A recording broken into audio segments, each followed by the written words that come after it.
Learn a bit about flood coating. Well, don't pay too close attention. I don't know everything, but I know a lot more about it now than what I did when I first started. That's good. That's a good sign. Same as everybody else here. When you're going to start this, you know nothing, but I ended up getting to this point. These are the latest that I've done, these three here. I'll just quickly touch on when I first started out. It was with Steve McMillan. He had a mold that had to be flood coated, and he brought it out to my shop, and because we felt we had a better setup there to work with. And anyway, we did a flood coat there, and we had a hell of a mess. We had resin all over the floor, and good job we have this no stick paper. It's pretty handy. We covered the floor with it, but it's still all over the place. Since then, I honestly have learned to use very little resin. You don't need much to cover this product. It's unbelievable how far it will really stretch and what you can do with it. I'm just going to demonstrate it for you tonight. I turned this little bowl here yesterday and finished it up, ready for a flood. And I'm going to pour it a mix here, and we're going to apply it there. And I have another one that I'll use up some more resin because I'm probably going to have too much. A big thing that I found when I pour this stuff, I usually pour too much, and I try to pour as little as possible. And when you do this, don't be afraid to be running short, because it's easy enough to mix up another batch and make a little bit more. But I'm using these measuring jugs, piece that I get from the dollar store. For $1 you get 40 of these little cups. There's different ways of measuring the resin. I just eyeball it 50-50 and pour it together and mix it. And I apply it with a brush. There's 2 or 3 different styles of brush that I have here, right down to the little stuff. It's so simple. Don't be afraid of it. So the resin comes, there's 2 or 3 different sizes of containers. This is a 2-liter kit. This kit's about $125. You can get a 1-liter kit, I think it's about $80, and you get a half-liter for $54 or $55. So I've had this kit for, well, when did we do that bowl, Steve? Is it 2 years? A year and a half anyway. At least a year and a half. It was just shortly after that I purchased these, and they're about half full yet, you know. So I have been using it. There's a few pieces that I've done, and you know, these here, and you know, it goes a long ways. So you may think it's expensive, but it's really not that bad. When you get your resin, mark the cap and the box and the bottle. One is resin and one is hardener. Don't mix them up, or you'll be in trouble. Or keep pliers. Yeah. For cleaning purposes, isopropyl. You can get this stuff from the drugstore. You'll pay $10 for a little container. I get that from Ufacoop. A whole gallon for $17. Where? Yeah, Ufacoop. UFA Co-op. Yeah. Ufacoop. Don't you know what that is? There's no farmers around here. Anyway, that's what I do with it. You need a couple of pieces of paper towel handy. And you usually just get one piece wet because you need it. Somewhere along the lines, you're going to be a mess. But I've mixed the resin 50-50. How much do I need for that? It's a guessing game. You just don't know. But when I did this bowl, inside and out, the amount of product that I had in this cup was just a little bit more than half, almost 3/4. It's amazing how far it can actually go. And that was one of the mistakes. Steve really laughed because he knows, you know, we did this, and you were there too. So, you know, You had more on the floor than you had in the can. I could honestly say I've come a long way. So Yeah, you could have done 10 bowls with what you had done. that's right. We could have, exactly. And you don't want it running off. I know I've got drip coat sheets here, and I got the fancy paper to catch it if I grip it. Hopefully I don't need it. Anyway, let's go with this.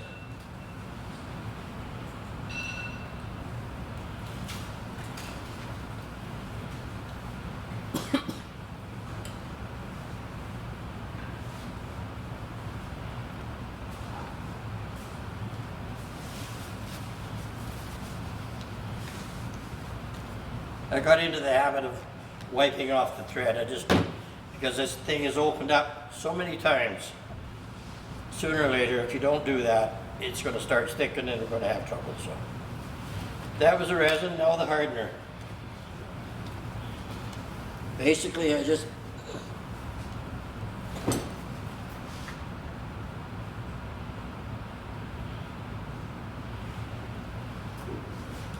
Can you show us something?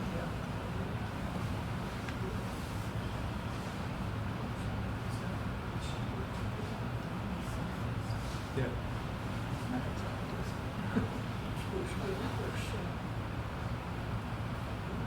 oh, too much.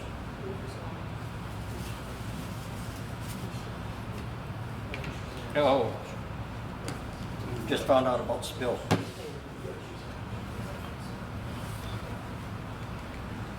So how long does this take to cure on its own? This will cure to a point where you can touch it in about 24 hours. But to work with it, you can go 45 minutes to an hour.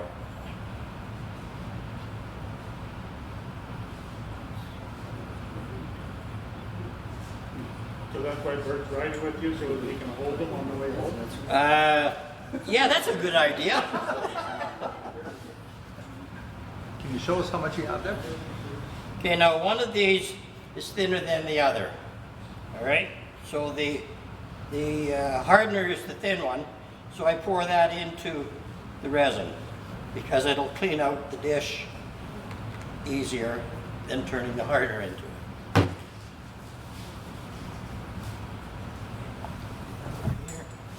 Let that drain in there for a minute while I clean up my mess here. The stew, you're mixing up about an ounce or what? I'll tell you here in a minute how much we mixed up. Okay. Well, actually, there's no graduation on this. There's not even an ounce there, I'm sure. Okay. What is the cups? Does it tell you on the back to the cups? How much do the cups hold on the package? Does it tell you? 1 ounce, it says. Yep. Yeah, the cup is 1 ounce. And you're gonna see we're not even gonna have a half a. Can you hold that up so we can see it? Yep, in just a second here, just gonna let it drain a bit. There. Okay? A little less than an inch. Yep. My stir stick is the end of a little brush. I find it has worked the best for me. You can't use the popsicle stick. I think it's too big and it doesn't get into the corners properly to mix it out, so that's it. Mix it well, 2 or 3 minutes. And with both resins, when you're doing epoxy work, you want to degas this. With the Flood Coat, you don't have to bother. You're wasting your time. It's not going to do you any good. I mix it as best I can with a stick like this, and it's full of air. When you apply it, the air comes to the surface, and you use a torch to fade it out, smooth it, and I say it comes out beautiful. It's amazing what it does. And one to one doesn't degas very well anyways. It doesn't, eh? It's just too thick. Yeah. It is. It's really thick. And there's a lot of little things that I have learned along the way with working with this stuff when you apply it. And if you have voids in the wood, little cracks, or a knot hole or something, when you apply the resin to it, it will work its way in there. It'll suck it in. And don't be surprised that you have to do 2 or 3 coats. It's very common that you do more than one. I don't think I've done anything that's made it in 1 coat. Have you, Steve? No. Never. No. It just to be expecting for sure you're gonna need more than one coat. But if you do have a little indent or something or a little crack, Yeah, CA, yeah. you're better off to put CA on it and then put your flood coat on it, because then it will. Then it'll probably seal up. It'll sit flat, it won't dimple. Yeah. How long do you leave between coats? That's right. Between coats? Between coats, I usually go 2 or 3 days. I let it cure real good. It says a 48-hour cure time on the box. You can touch it in a day. Like I usually put it on at night, and the next day I can touch it. But you can feel that it's soft. It's not cured, but it's not a disaster. You can touch it, take it off the lathe, or sit it on the counter or something else. And I would say dust wouldn't stick to it, to put it that way. But to work with it, if you have to trim a little piece off with some sandpaper that it's got a bulge or something you want to clean up, I go at least 3 days before I would put sandpaper to it. But, Can you just put the second coat right on? yeah, Is I nothing have after- sanded and I have done complete without. Yeah, you don't really have to. How long do you turn it on the lathe? I usually have it running for an hour or two until I know it's not going to run. Yeah. The reason I turn it is it'll run. You can put it on as thin as you can with the brush, but it'll run, and you'll have beads or sags in it, and that. So that if you turn it on the lathe, like what I'm going to do, it keeps it moving enough that it won't go one way. You get 2,000 or 3,000 RPM? Very slow, like I'm not sure what this is. That's enough out of you. 2,000. Or like 10 or 15. 1,000? No. Singles here. Okay, I think I got it mixed enough. This is what we're going to work with. So, what I've got is a little wing bowl that I turned it yesterday. Put some color on it yesterday. It is a Lichtenberg this morning, so it's got a little bit of an attraction to it. So, that's handy.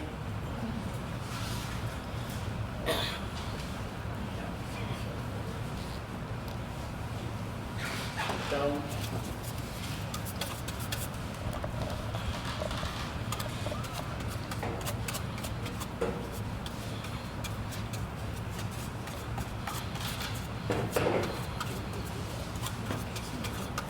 So as you see, all I'm doing is painting it on, just like it was paint.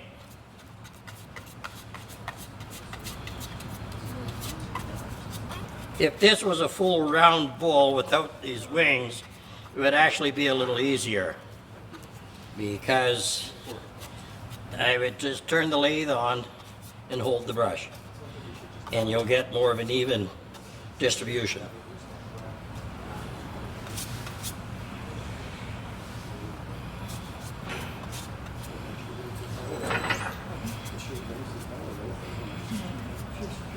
Have you tried using the silicone brushes?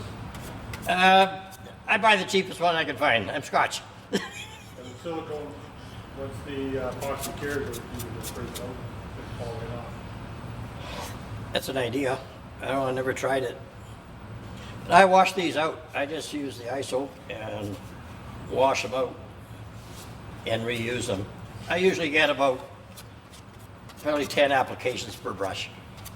And I pay $1 for the thing. I think I can afford that one. So What's the bowl made out of? Sorry? What's the bowl made out of? This is poplar. This one.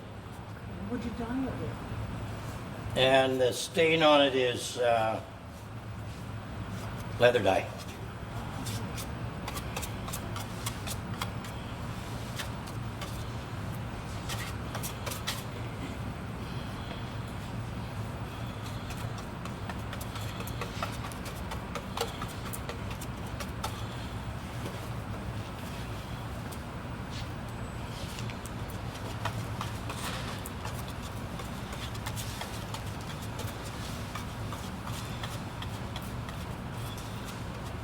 You want to make sure everything is covered. And again, keep it as thin as you can.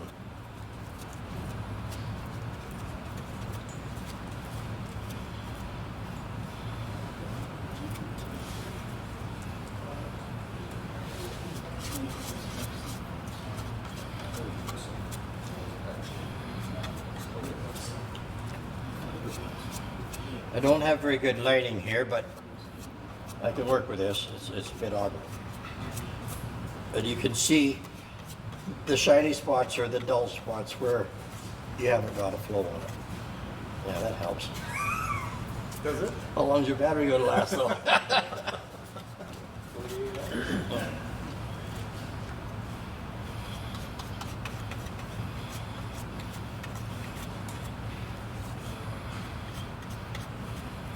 Okay, so after this is applied like this, you're going to notice that it doesn't look quite as smooth as it should.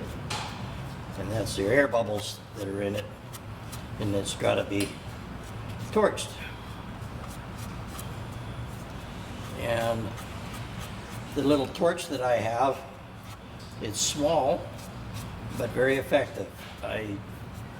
I've tried a bigger one, and I can't control the flame properly.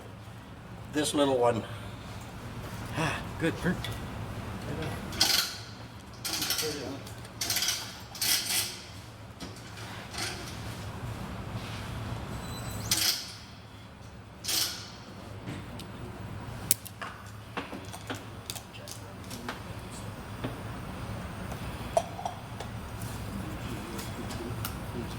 I don't know if you can see it from where you're sitting, but it's smoothing out quite nice. Find this, the torch makes it quite a bit more viscous, or less viscous. Yes. John? Are you playing the flame or just Perfect. the heat? I don't really touch it with the flame. It's just got to have the heat. Like it's, you know, 2 or 3 inches away, it's fine. And you got to keep it moving. If this was stopped, I'd have to brush it across like this. And I see, I think I got it too hot. Couldn't see it.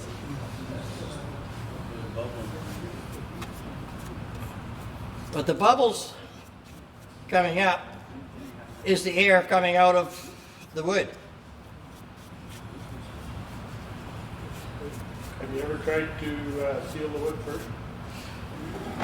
I kind of did with this, Mike, because I put that dye on it, but I've never tried putting. Well, wait a minute. I think I put a flood coat on top of an Osmo. Was it something like a shellac or? Yeah, yeah. Or,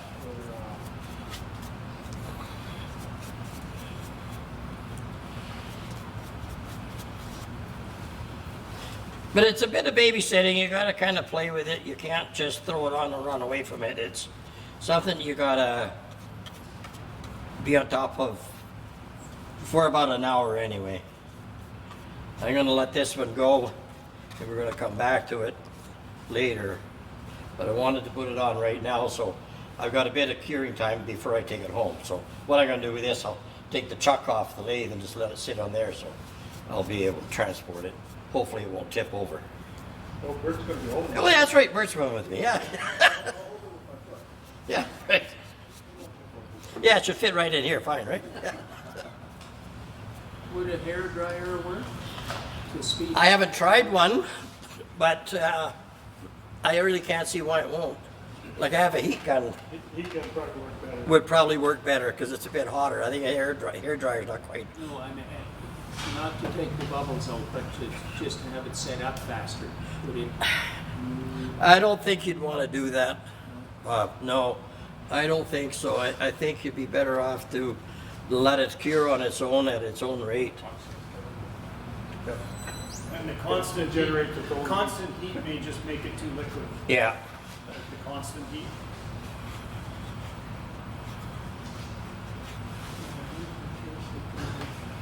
So that's a pretty expensive barbecue turner, right? Yeah, it is. intention is to make myself a turner instead of using the lathe. Something that's going to attach to this, and it's going to be probably some kind of a barbecue rotisserie motor, because that's about the right speed that it turns. So I'm trying to think of a way to adapt this to a barbecue motor. The thing is, with this power arm, sometimes I got it sitting like this. Sometimes it's upside down. Sometimes it's sitting up. You know, the neat thing about this thing is you can put it any angle you want, but to hook a motor to it, to turn it, I'm not sure where I'm at with it yet. I'm still thinking about it.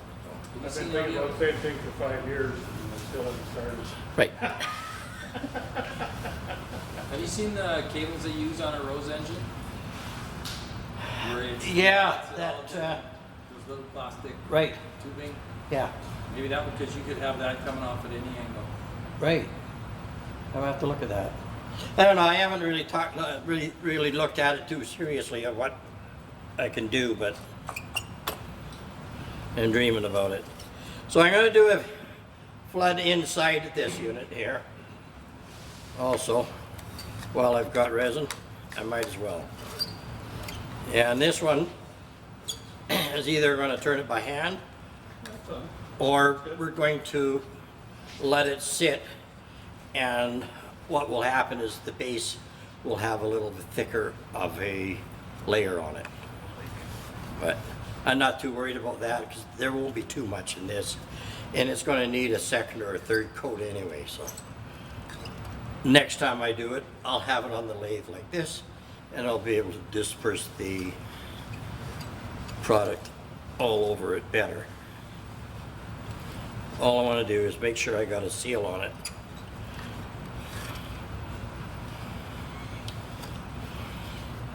And you'll see after how this looks when you come up here and have a look around. Can everybody see what's going on here okay? Any questions? Where do you get your epoxy from? Where do I get it? Windsor Plywood. And they have, I was just in there last week. I went to check and see the prices of the stuff. Yeah, I was just in there last week, and they have all 3 sizes there. And I think Steve could tell you too, that's probably the best place to buy it. We've had success buying any of the resins that we need from that outfit. I think that brand comes out with intake, doesn't it? Yeah, I think so.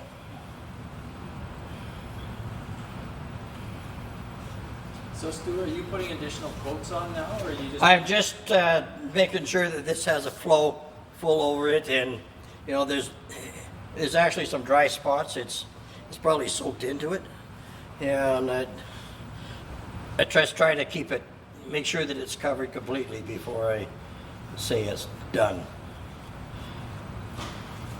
I usually, you know, I usually take my time with it. I bugger around with this probably for, if I was at home, I'd be doing it for an hour, so I get as much as I can out of it. See how much we've used? We've done 2 pieces now, only used not even half of it, so. Why so wasteful? That's awful. I don't like wasting it. So, here's where the next one comes in. What do I do with the extra? I like to try and have something else kicking around that I got to do something with. So, I got another piece that I can throw another coat on, so I might as well. You just give it to Bert, he'll turn it right. Yeah, you could.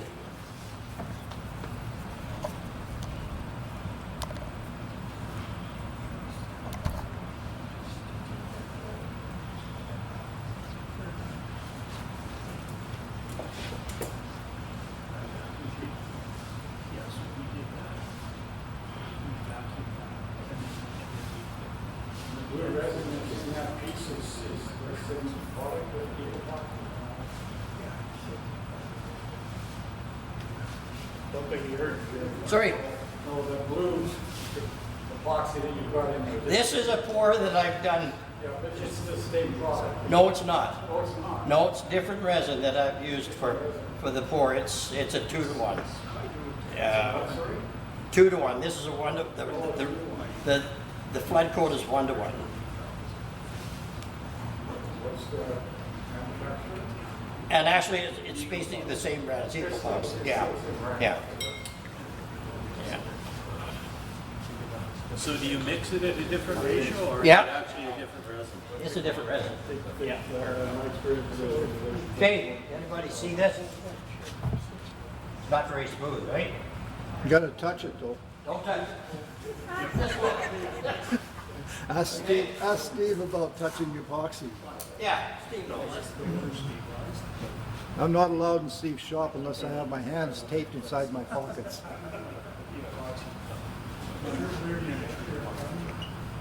Okay, different. See? Yeah. All it does is take the air out, smooths it out. This will just sit. Maybe I'll need another coat on it. I'll see. Let it go.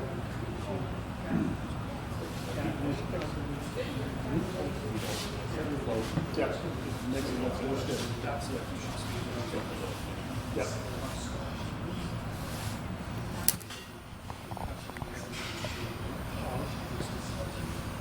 Resin, the last bunch of resin I got from Designer Epoxy out of Ontario. The real reason there's a YouTuber from Ontario named Jim Sprague, if anybody's ever watched him.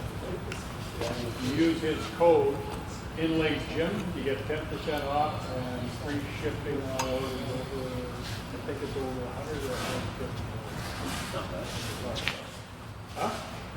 No, last I got 3 liter, and it's the 1-to-1 as well. I still got lots of beautiful ones. Where are you going? I'm gonna wander around with that. Okay, go ahead, Earl. 285 for the 3 liters.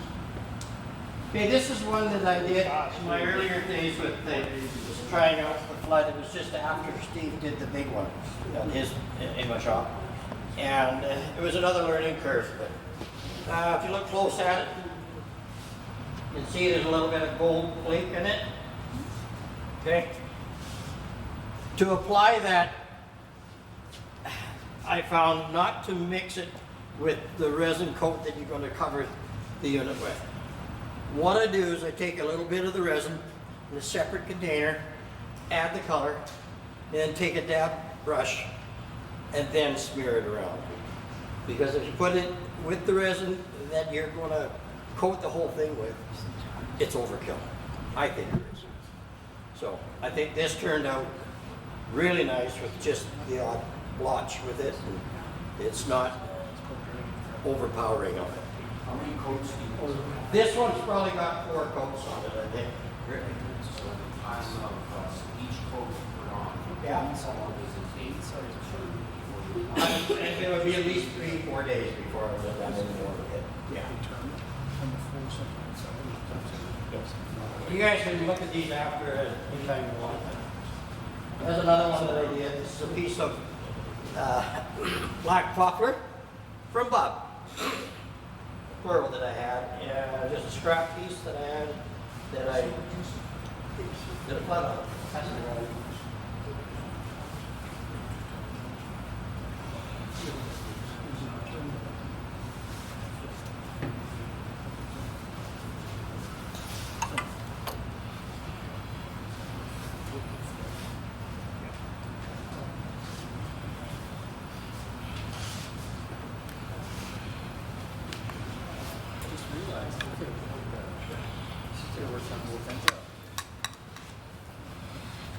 Stu, you could have been working on both ends of that board. Yes.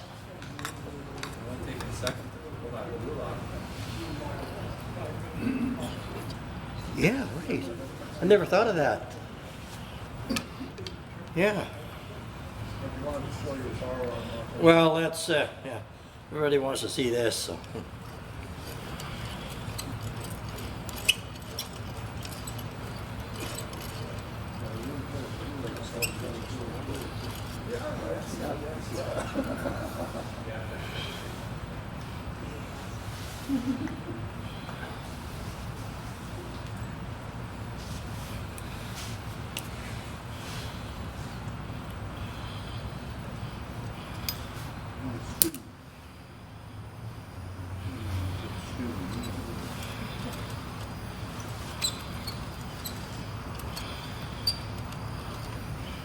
Okay, you see what I'm doing here is torching this inside of this bowl. One thing I'll warn you when you go to torch a bowl that is turning, when the outside is turning, it's fine, it's moving. But when you come to the center, it's not going anywhere. So you be careful how much you're holding the torch in the middle. Epoxy burns. Yeah.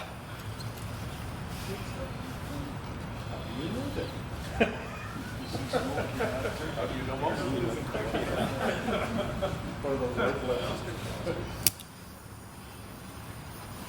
Is that food safe? I think so. When it's dry. Not dead yet. No.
Okay, I don't really think we can do much more with this. Now we may as well go on with another part of the meeting and we'll come back to this. If this is in the way, we could probably wheel it out, wheel it back, or just leave it.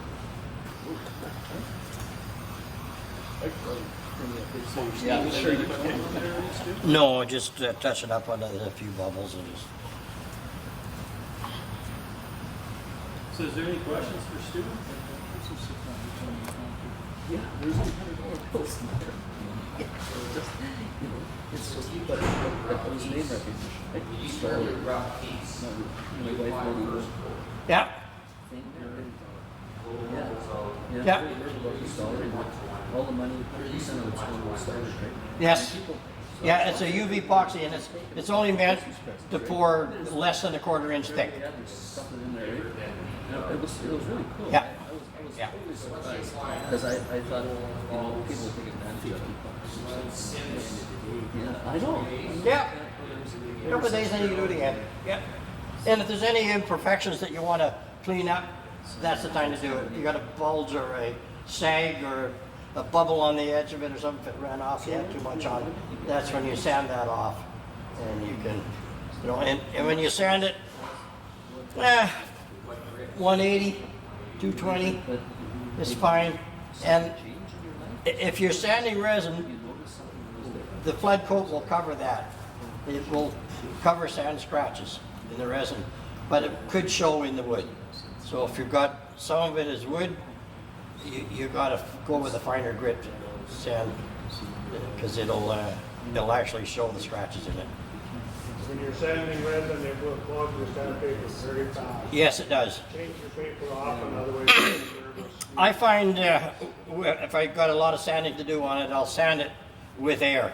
I'll have the air hose blowing on it at the same time, and it helps to clean the sandpaper, and it's more effective for sanding. Wet sanding helps too. And that's right, it does. But you're getting pretty fine with the wet sanding, and usually you're wanting to knock something off and straighten something out. Like this work in progress right now. It's a wing bowl that of elm that I got this year. It's dried enough that I'm into the sanding point, and it has one bad void in it. It's crackers. I don't know how the things can get together on the lathe. I really don't, because it shouldn't go apart, but cracked a few knuckles on this one. You know when they're like that, eh? Anyway, it's got a lot of voids in it, and I have only filled this with Flood Coat. That's all that it's got in here for filling is I used leftover bits of resin that I've been working with on turning something else and I coat it and I got a little left over.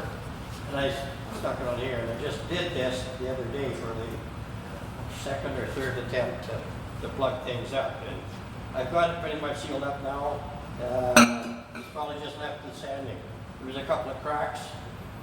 And you can see when you apply the resin, it's kind of floods all over the place. But you can actually sand it off. And before I came today, this was right out here, right to the edge. I sanded this off, so that's what this is going to look like. The same with any of these other voids. So that's how you actually end up with what you're going to have is just a filled crack. It'll be an accent. So you have to sand it back again? Right? You have to sand it? Oh yeah, well, can you need that? No, I You want this, right? Yeah, because this is quite odd. Right, yeah. So that comes down and it'll just be the void crack. It will show when it's open. Do you still have all your fingers? Do you still have all your fingers? Yep, I do. They got scars on this one, they got scars I gotta nail it. I got it pretty good with this one. But anyway, there's other stuff that you can do with your flood coat. It's not just for flooding, and I find that I've learned to use it up wherever I possibly can. So like that's all I got left over with this. It's pretty much done. You ever use any up to 5 minutes or any of that? No, I haven't, Ken. No, that's too fast. Yeah, I've used it for years, but Yeah. just for small things. It would just be for a small, something that you really want to, do quick, and it's maybe a small hole that you got to fill that CA won't do, And I used to use a lot of CA, but I got to using the resin now, and I like it better, really. Wherever I can use it, I do. But like in this one, there's a bit of a hole here. This is going to take a bit to fill, and if I even have time tonight, I'll put a little bit extra in this after it's kind of almost kicked off. So if you put it in now, it's only going to run out. But if you wait till it's kind of, I wouldn't say half set, but stiffened up a bit, that it will stay there, I'll add a bit of this resin into that hole. And even if it's built up a bit, it'll sand off and fill the void. So does that cure with UV? I don't know. No. I don't think so, does it? Well, No. it says UV resin. Yeah, it says UV resin, but it's. I don't think that the UV would do anything for it. would it, Steve? There is a UV curing Yeah. epoxy out there now. Yeah. Yeah. But that's, UV epoxy on that means that it has an additive, so it doesn't, typically epoxy yellows over time if it's in UV, in the direct sunlight too much. And they've added something to kind of counter the yellowing of the epoxy. Because I was wondering, like 3D printing on a resin printer, right? That's cured with UV light. Yeah, I was wondering how that would work. Like they've had paints for years that are UV inhibitors in it, and it can be out in the sun forever and never discolor. I did that education logo art piece on the north side of it, education building like 25, 30 years ago. It's like the day it was put there. Actually, it was the day that we had the tornado. Really? Yeah. Yeah.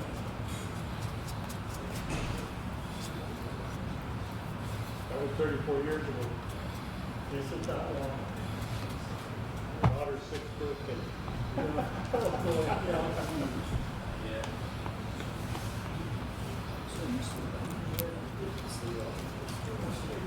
Maybe let's take a break for a bit and then we'll do the short sell.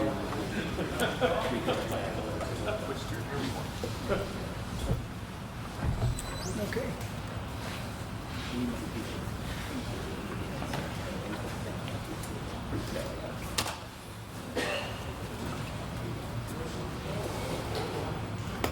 There's also these, I don't know if you folks get emails from Canadian Woodworkers, but they've got a big sale on relatively good deals. There's several bundles of things that they have.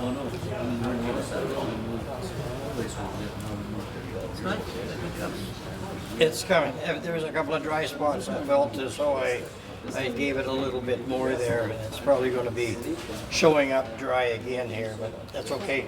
Once that's dry, Yep. that's it. I'll put a second or third coat No, on. but once you Once it's finished, it looks like this. cancel and You don't have to do anything to it, Gil. It's done. Yeah. Some of them need 3 or 4 coats, but like I said, I've never been able to do it in 1 coat. It just there's always something that's an imperfection. So, I like the finish of it. You know, not everything is supposed to be shiny. No. But you know, if you want something shiny, that's the answer. So you buff it, or you sand it like between coats or not? No, I don't. No, unless it's got a void or something that's rough, a bubble. Like if this sat without turning, it would be running off the edge here. There'd be little like raindrops. Okay, so you got to clean that off. But it's easy enough. But that's why I turn it, is it keeps it flowing. Yeah. The 72 hours. Talk to you later. Yeah. At least then, It's going to be an Designer interesting. epoxy has all this stuff. Yeah. And actually, designer epoxy for that volume is cheaper than what I paid for the epoxy. Yep. Okay. So stick your finger in here now, or stick my finger over that? Hey, Speak up. and I made a barrel turn and it blew up and it gave me a chance to make a video for safety moments. Ever since then, I've been making lots more of them. I haven't blown another one up yet. The other one is still working. and it's inhabited. It's in Hamilton. That got me started.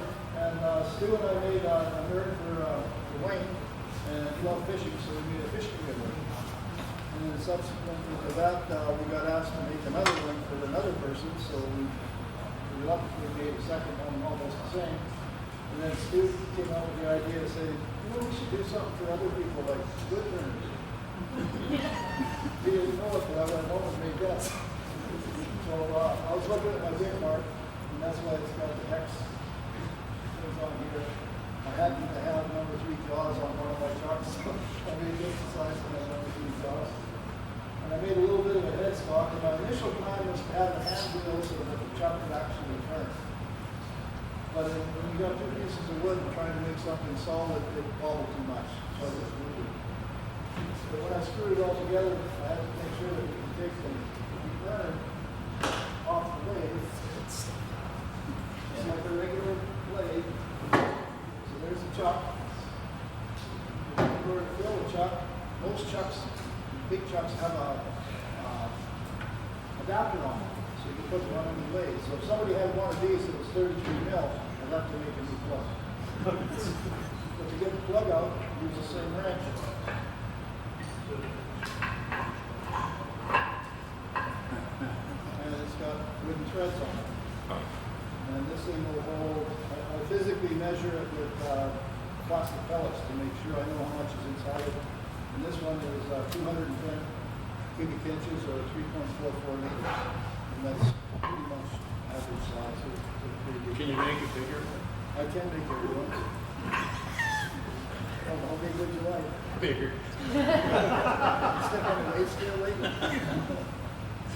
The whip's cool in the front, and I tell people that I'm part of the human race. We're all in this race. We all know where the finish line is. We don't know what kind of prize we're going to get when we can get there. But I just want to be somebody that makes those kind of prizes. And I've had people ask me to make stretch hers now too, which is I'm making them to friends, family.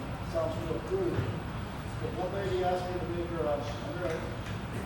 She's fairly religious. And I said, well, I make things that are round. She said, well, that's too bad. You're going to make me a Bible. So I made her a Bible urn. So it looks like a Bible. It's all made out of wood. But I told her, there's got to be some turning involved or I can't make it. So I made the plug. I have to turn the plug, but I have to turn the book. One book in is like this big. And I had to bore it and thread it. And one of the guys on a Zoom meeting looked at, he seen it, and he says, how did you thread that piece? And I said, at 2,000 RPM. Because he didn't realize that when you're threading, the piece that you're turning on the lead screw, you're turning it by hand. It's the cutter that's going really fast. But I just did in the, he actually thought I spun this board at 2,000 RPM. Anyways, making turns is a lot of fun. I've had a lot of fun with a lot of people with the ones I've made. A friend of mine asked for a piston. He's an old mechanic I worked with 30 years ago. And we were joking about this one particular size of engine that we had to work on. We both worked on it in the past and they were ancient. So I made him a piston out of that, or I made him a wooden piston that exactly matched the engine, and I gave it to him. He just loved it. His wife won't let it in the house, but he loves it. Anyway, the other thing I turned this summer, I found a piece of paper in my shop, and I didn't know what it was, and I made it just exactly what I had written down. And it's a toy and kid, and they know it. Right? It's a use placement. You send that home with the grandkids. Exactly. That's exactly it. Well, or the nieces and nephews are now having babies, and the babies are 2 or 3 years old. So I got to get a few more babies. But it's a fun journey. It's just 2 tubes and some sticks. So they're a lot of fun to turn. Not for my grandkids. But this here was a whimsical thing. I had never turned birdmouth joinery staves. I've done birdmouth joinery with Ron and Bob. So I got really good at making staves and making lots of barrels for these kinds of things. But I got some recycled wood from a fellow that had some yellow cedar in his garage for 24 years. So I made staves out of it, made a birdhouse. And that weekend, I did that on a Friday. And then Friday afternoon, I took it to the Agri Fair in Spruce Grove. They have a recycled category. Anything that's been recycled. They have a whole bunch of stuff that has been recycled. And I entered it in the recycling on one of those prize. So the people that gave me the yellow cedar, I told them, stop by the house. We've got a prize winning birdhouse to pick up. And that's where that's going. Anyway, that's all I got.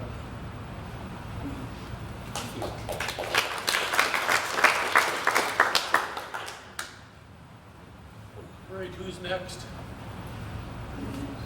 Yeah, here's from the end there. Don't touch it. You're not a Steve shop. I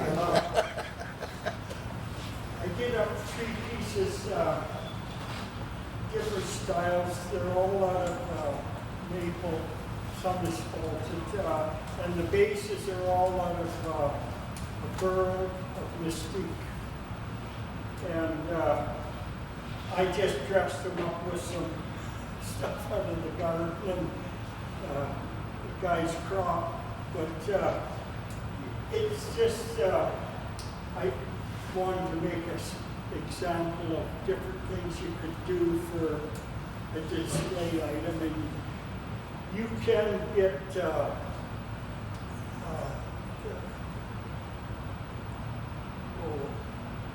glass tubes, you know, and insert in if you were going to use water and test tube thing.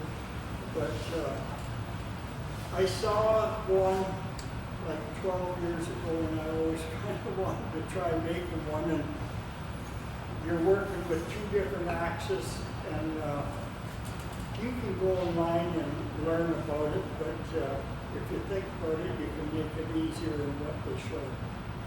And this is something different to try. Did you have to make a special chuck to hold it? Pardon? Did you have to make jam chucks to hold it to get the shape? No, like you have an axis here, and you have here, and I use my vacuum chuck for the one, eh? Yeah. And I find even if you use the tip on the tailstock here and here, and then just turn it a little smaller and it disappears. You know what I mean? So there's different ways to do it, and just a little something different. And I used for the finish was walrus oil, and I let it sit for a day, and then I sprayed it with lacquer just to give it a harder finish, because walrus oil, it looks great, but it's hard to polish on a burl, right? To get it buffed out well, so I use the epoxy. Very nice. Thanks, Jim.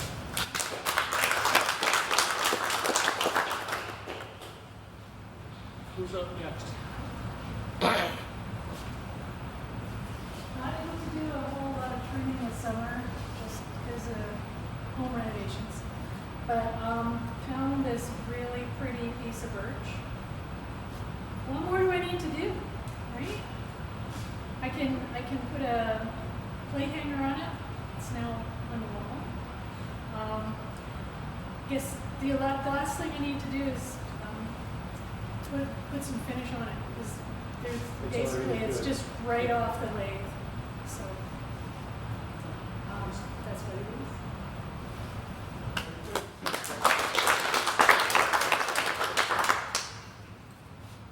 Mike?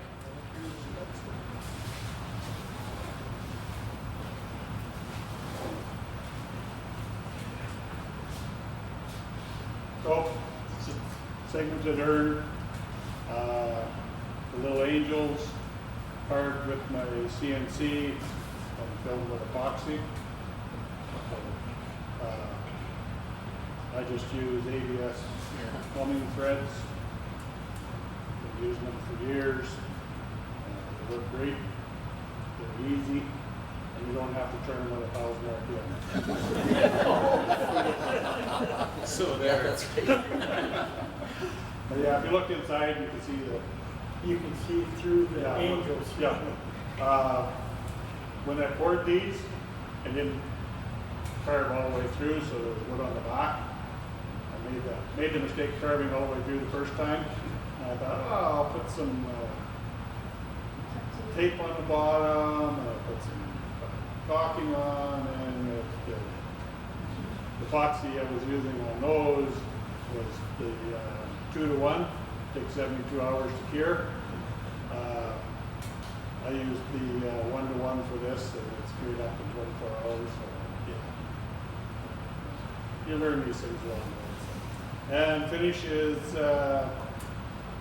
spray on for everything, about 4 coats. How many coats, Mike?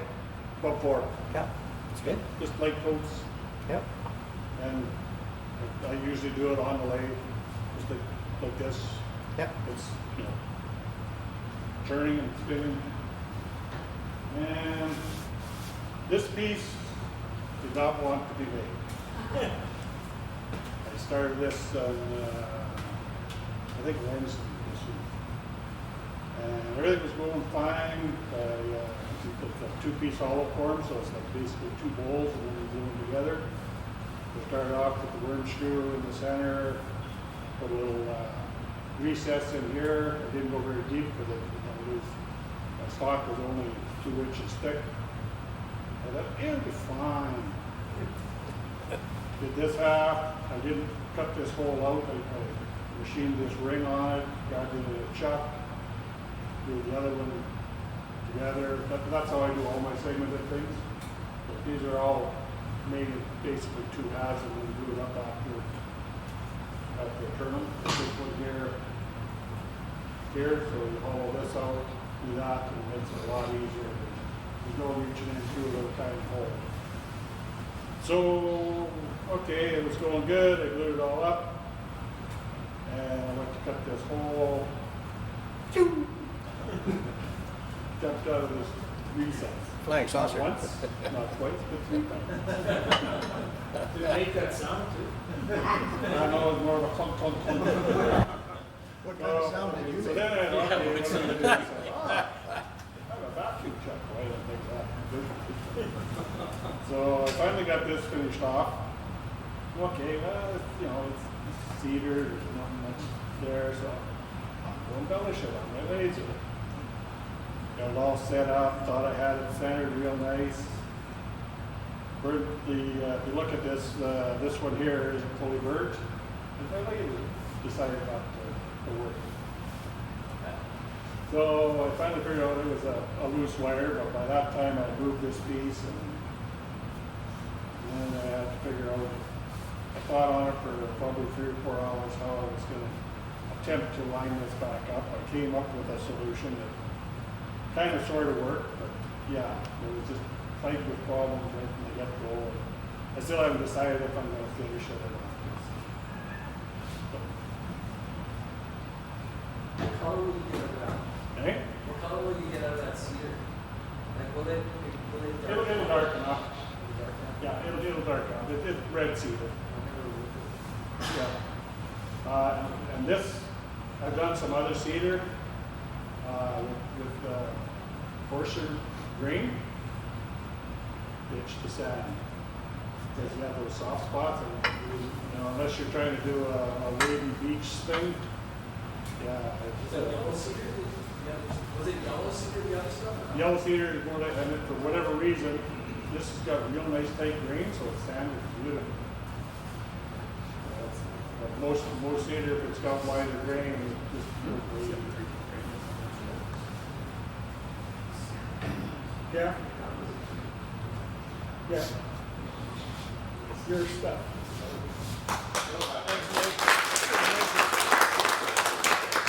What do you use to seal your roof?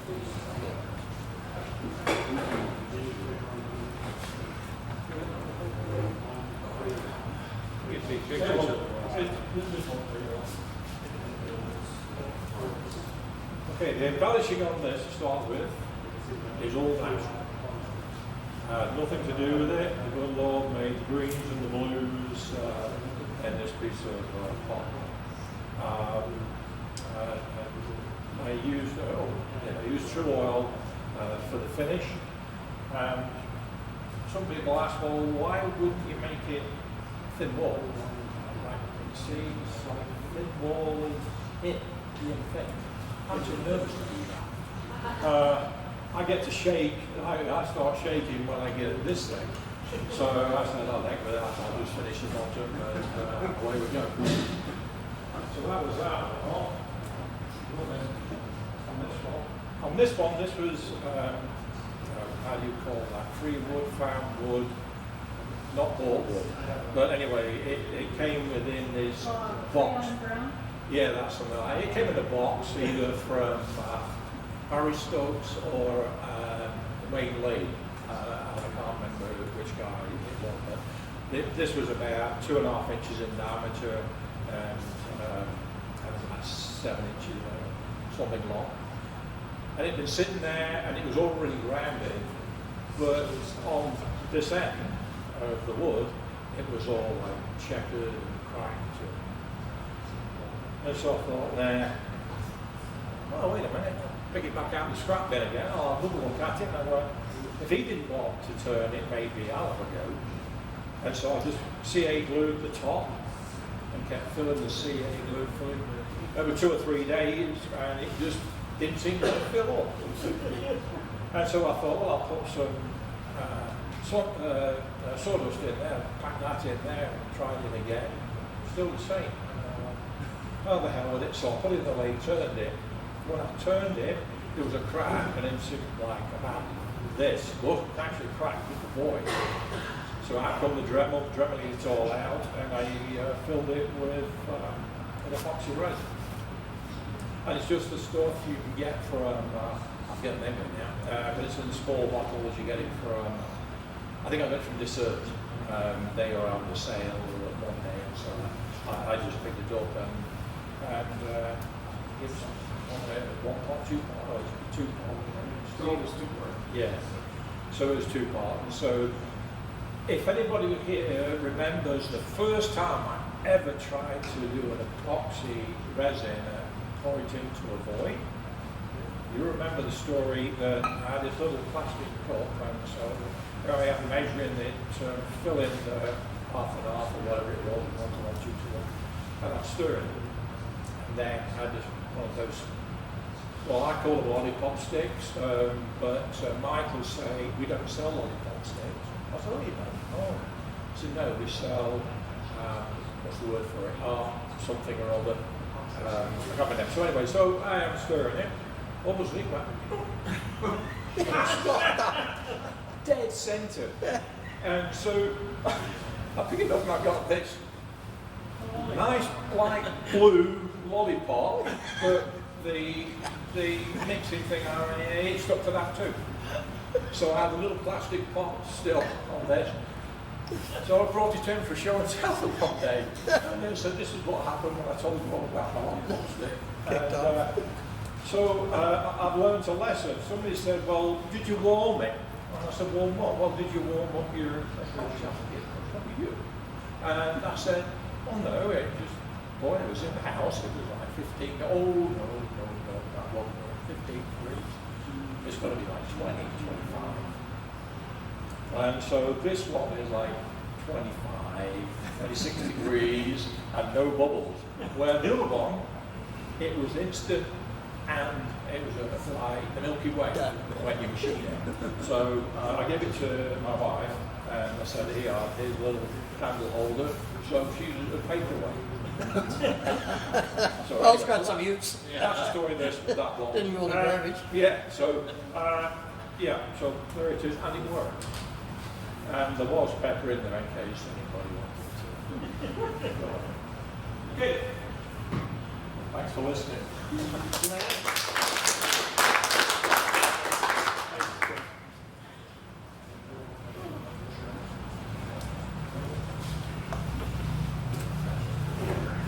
How's it looking, Stu? That's getting there. Tacking up? Yeah. I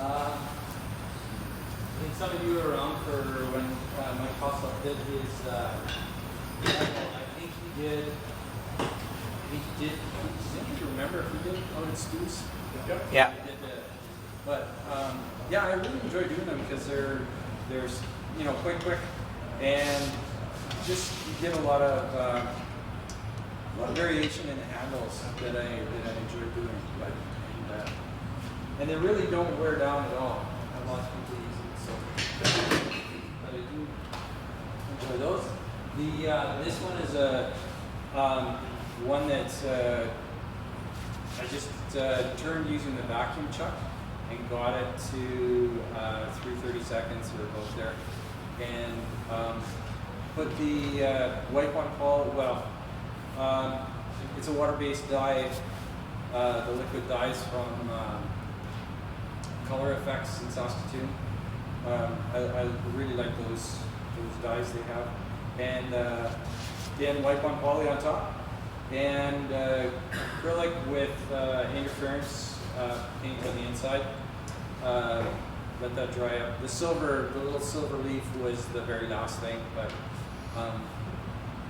and the piercing just with the dental drill.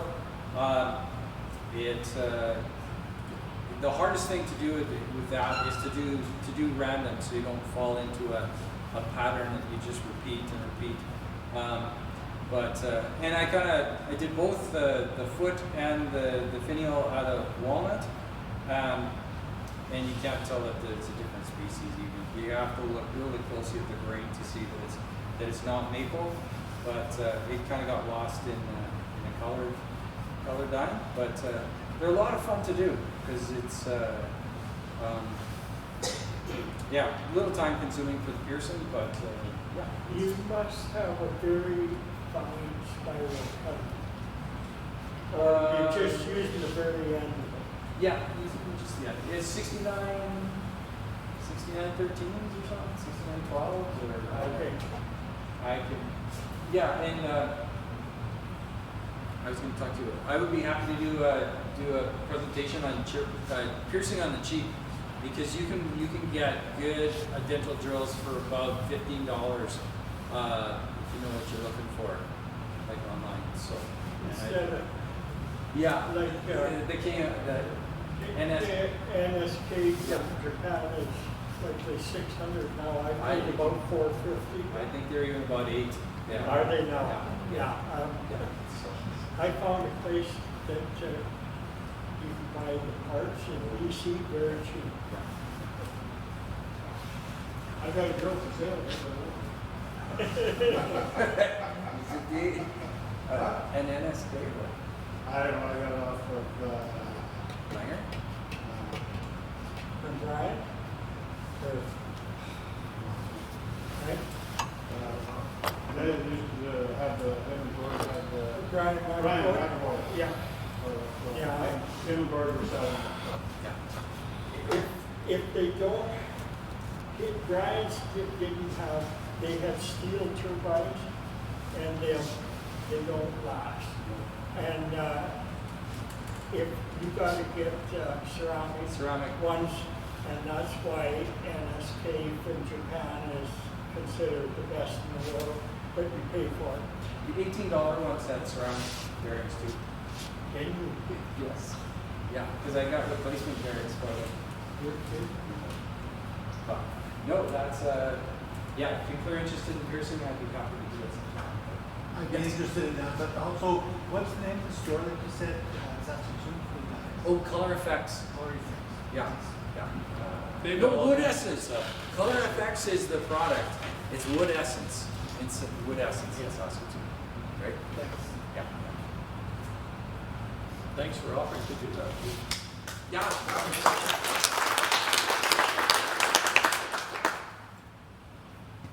Who's next? Gordon.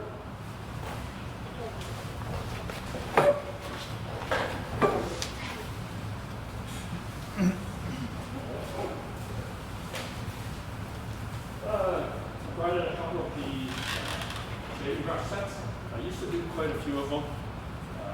Particularly when Gordon Anger was doing craft sales at Butterdome. One of the Bremner. Somebody was asking me about turn that. I heard turn's nice, but I'm sure you wear a dust mask. And this one is a Coke Bolo. The reason I brought them in is I still have quite a few kits. You got any brushes? I have a few knots. You have two? I have knots. Yeah. Knots seem to be really hard to get right now. William Woodwright Okay. has very little in the way of shaving stuff. I think good if I have 1, 2, 3, 4, 5, 6, 7, 8 different items. William Woodwright only has 2, and Craft Supplies has 2. If anybody's looking to do any of it, That's the shaving kits. the shaving kits themselves. Would also be willing to sell wood. I do a lot of exotics out of it. I'm going to do shaving kits. I like to do it as pretty wood. And some I have stabilized, and all of it has a CA finish on it. The set I have at home that I use every day is, I think, 15 years old. It still looks brand new. What's the matter with you, shaving your day? Sometimes I still but then the second day it's hard. So if anybody's interested, that's the big thing, is like trying to sell off a bunch of it that I have and see where it goes. Thanks. Mike? Take one of my cards. Okay. Give me a couple. I need the brushes, that's all I need, I got the other kits. You want good ones? Yeah, probably. I have one silver tip. Okay, I'll have it. Got it with you. So this piece that I started turning, it had a lot of like all that decay, bark, and dirt and everything else. So to get, so an idea that I didn't know that I could actually turn stuff like this, where I got a lot more pieces. I had to use, like, to get my bottom shape, I picked away at all the pieces where I could, where I was going to fill my epoxy. And what I had to do before I did any of the pour is is I had to use the silicone max, which is very flexible, and silicone all the spots where it was, where I could see that epoxy would actually pour through. And there's some holes where I could see it, but when I started pouring, it just poured right out. So used a lot of epoxy waste, but actually was able to save it because I put a piece of plastic underneath where I could scrape it into a bowl and put a block of wood in there. But the only thing I forgot to do was put a little bit of silicone in the bowl, because now I gotta find a way to peel that plastic bowl off. That's another, yeah, it's sitting on my table saw right now. I still gotta pour another, find some more epoxy and pour another couple more inches just to finish it off. But it's all my leftover colors that I had poured over time. But yeah, so once I got that all, and I just used like a jig. I just took a bunch of scrap 2x4s and built something where it held a block of wood like this, because I've shaped already the outside, turned the whole outside, sanded it, and then when I did my pour, I always put a little bit of silicone around the outside, so that way when I'm pouring, it's not just running, filling up the holes, but it's not running off the outside edge. So over a good month or so, every day, like you say, it takes 3 days to harden. Give it 4 or 5 to really harden. Yeah. And before you can actually sand it See, down. you're learning. And just little by little, different angles, different pours, it actually turned out with a color, because you can tell I've had to make several different batches where, two different, almost the same amount of powdered dye that I put in there, but I actually ended up with a couple of different little, shades of it. So once I had that all, the whole outside was done, did all the sanding. I went from, when I have my epoxy poured and everything, so I went back to using, about 60 grit down to 400. And then, so once I've had that, and I redid my recessed hole, I flipped it around and now peeled off all the silicone and then started turning the inside. And with my finish, I used, so I didn't have to pour any more epoxy going, well, actually I did in a few little spots on the inside. But once I had finished sanding it down to 400 grit, I love using that wipe-on poly. 10 coats, a coat a day, a 2-week process for me, but I cover it with plastic and I go and work on something else in the meantime. So at the end of the night when I'm ready to shut down my shop, I'll apply a coat and let it sit and harden and dry over the night, and then come back and work on something else. And at the end of the day, I'll start another coat. So.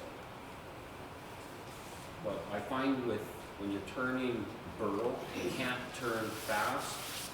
You got to turn like a little faster than Stu had on his lathe. Just not too quick, not too slow, but a nice normal speed, maybe about 800, maybe 600. And I find that I use a spray bottle, and every time I take a shaving, I'll spray the wood, so it's actually softer and easier on the tool rather than turning hard, dry wood. And that's how I do my, how I do the burl. Nice piece, right? Very good. I don't know what it's going to look like, but until I put it on the lathe and start turning, we'll see what the outcome is. Yeah. But I want to try doing that to maybe one of the bowls before I get into ruining something burl. Something I found that works really good for trying to contain your epoxy. This is after several failed attempts. Heavy poly, hot melt glue. Run bead around where you want, and while the glue is still hot, put your poly on, That's the plastic I use, the The- drywall, yeah, Yeah, yeah, Six. and a lot of times if you leave, if I've got something on the side, I'll leave one side open where I pour the epoxy in. And I've Yeah, got to resolve with that. what I usually do is when I have it upside down, I'll take just masking tape, that polyplastic, wrap the whole setup, and just tape the ends to the Yeah. wood. Because it's easy to peel off, just so if anything pours through, it'll, Yep, flex and bottom. yeah. I've done that too with just white garbage bags. I seen, talking about that spray wood turning. He does something similar, but he likes to use a bed of rice. That holds the plastic up in place as you turn the bottom. And the rice will up, form up, and you don't waste as much epoxy. Rice is cheap. You said white And if rice? you do get a leak, it turns away easy. When I first started watching him, he thought, oh, I'll put marbles in. Yeah, that's marble for it turns away. He had a couple, he had one that I remember his video there, had a leak there, and he had got a epoxy last beads. I think that's when he switched to rice. Good. All right, thank you. You? Yeah, I got a couple of elm here. Bob just told us about an elm that came down by his place, and I got a few pieces. So I turned a couple of thin ones. This turned in one day, completely finished, one day, wet. How did I do it? Well, I turned it as soon as I could, and I had to dry it before I could sand it. So I left it on the lathe. I still had a tenon on. Left it on the lathe, and I propped up my heat gun onto the tool rest. Spun the lathe, kept it running, left the heat gun on it. Yeah, that's what I got. Dried, no cracks, and I just sanded it right there while it was still drying. And I just kept going down the grit. I ended up with that. I thought, hey, this is okay, no cracks. I expected to bust all the hell, but it came out pretty good, I think. So I turned another one. Stuart Mortimer from England, what he used is a 100-watt Light bulb? incandescent light bulb. Yeah. And he would turn a piece on the demonstration and Yeah, completely finish it. in one day. Yeah. Yeah. Just in 2 hours. And I did the same with this one. It just went at it, and it came out nice and thin and didn't work very much. And I coated it with leather dye. I used red and yellow to blend a couple of different colors, a little darker on the outside, and it turned out good. That's why I ended up doing basically the same on that. I like the color, so that's where I went. Halloween colors. Yeah, there you go. So, How hot was your heat gun? What kind of gun were you using? a cheap one from the Princess Auto on high. Got a higher load, so it was high. And it was maybe about 6 inches away. Oh, yeah. Just kept it turning, so it wasn't concentrating in any one spot. Well, it dried evenly, that's why. Oh, sure did. Yeah, yeah. But I was impressed. It's surprising, like this one worked, but that one didn't. No, it did a little bit, Ken. It's hard to tell because Okay. it's not a little bit. This one worked a little bit. Yeah.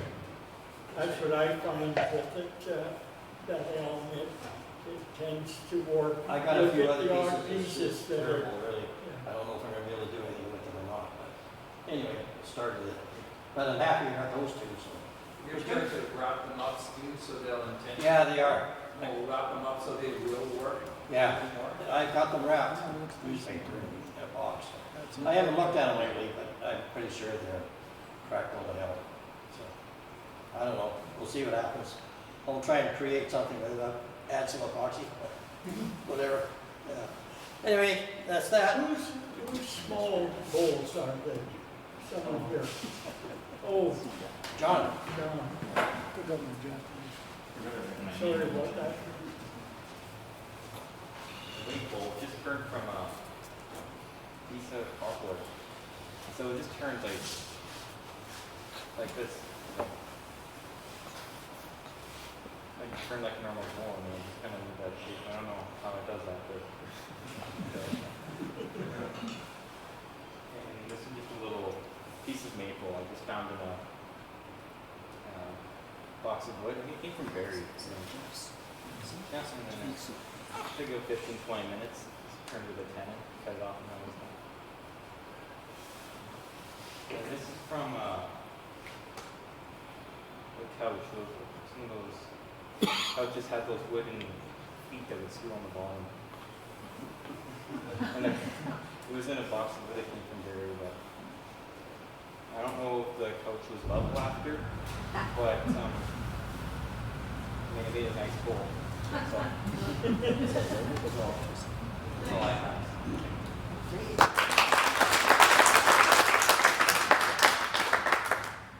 You know, it's nice that when folks are turning stuff and you mention where the wood came from, and it's from Barry's, or it's from Dez's, or it's from Wayne. Those guys have gone now. Well, not Dez, but it's nice that you remember the story of where the wood came from, which is really good. I guess that's it. Okay, I just want to finish off a little bit more, something I forgot to tell you about on doing this flood coating stuff. How are we fixed for time? Okay, this will only take a few minutes. When you do your bowls, whatever you're going to do with flood coating, finish it completely with the tenon on here. You need the tenon to hold it, to do a lot of stuff, and then to finish it off. This one, I flood coated it all the way to this edge. And then I wanted to finish the bottom with flood coat also. So what I did was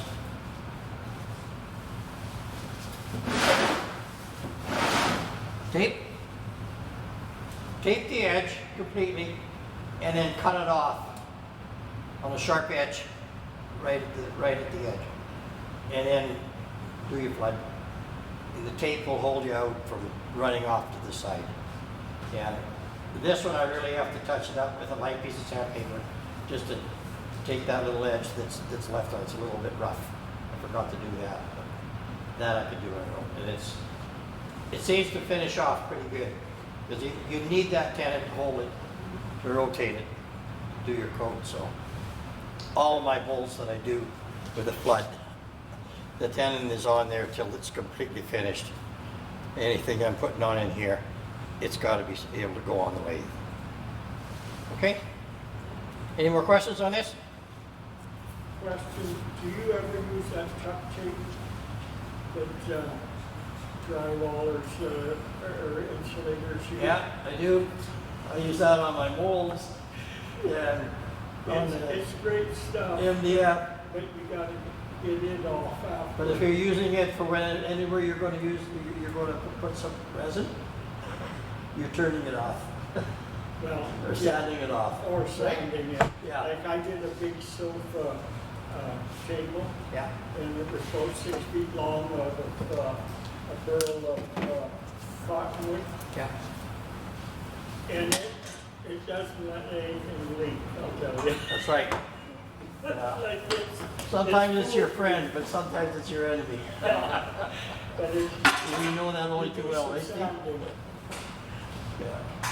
So, anyway, I don't know if you got anything out of this, but maybe it'll get you started on doing some flood coating. If you have any questions, don't be afraid to call me. I'll be glad to help. You want to see it done? You want to go one-on-one? Let me know. We'll line something up. No problem. Thanks, great. Okay. Thanks a lot.